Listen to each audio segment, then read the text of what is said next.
Well, with me now, a member of the Gang of Six, chairman of the Senate Budget Committee, North Dakota Democrat Kent Conrad. Senator, nice to see you. So it's my understanding that while the House has been trying to figure this out, trying to send you guys a bill, I know there's been a lot of chatter behind the scenes trying to negotiate what the Senate bill will look like, whether it's Harry Reid's bill or if it's an amended version of Speaker Boehner's bill. And it's a Gang of Six provision that I'm told is being considered as the second trigger. Explain it to me in layperson speak, if you can. That's always difficult, Chuck. Look, here's the circumstance we face. We have two distinct plans with similarities. Senator Reid, Leader Reid's plan, and of course Speaker Boehner. They have a lot in common in that they have a down payment and they create a special congressional committee to complete the work. The problem on the Reid side of the issue is he has just one vote to extend the debt limit, and so that raises the question, how can you be assured of getting the additional savings? Speaker Boehner's approach has two steps. Again, the question is, if the special committee does not perform, how do you assure the debt limit gets extended? So those are the challenges that we have. So we've worked all day yesterday trying to find a fail-safe mechanism in case the special committee of Congress would fail to provide the additional savings. Right. And we came up with some very good ideas for doing that, and one involves the Group of Six plan that could serve as a substitute if the special committee of Congress failed to come up with the additional savings.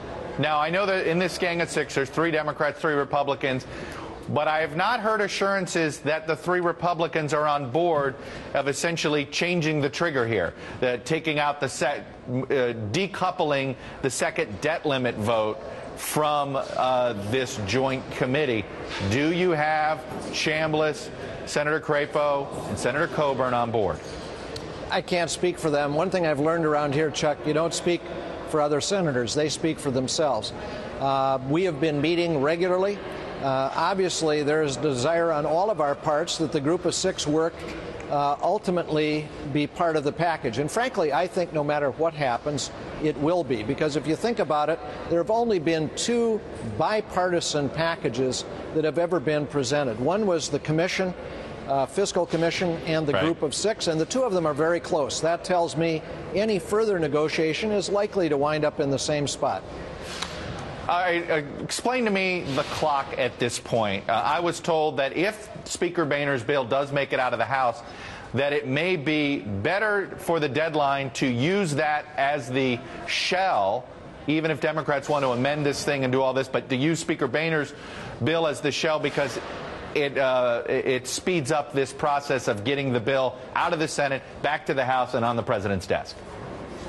There are 2 possibilities, clearly. One is to take the Boehner bill, modify it, send it back. The other is to have Leader Reid's package move forward, modify it somewhat to be able to pass it in the Senate.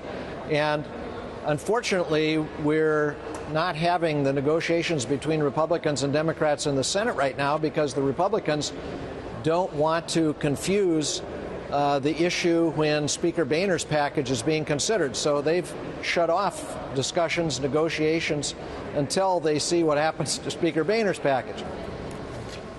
Well, at this point, though, could you, in any circumstance, if Speaker Boehner's package just finally gets over, and the Senate is sort of shut down, right? You can't get the 60 votes, you can't get it done, and it's midnight on Monday, and you've got this deadline on midnight on Tuesday staring you in the face, could you foresee a time when you end up just voting for the Boehner bill just to get this debt limit raised?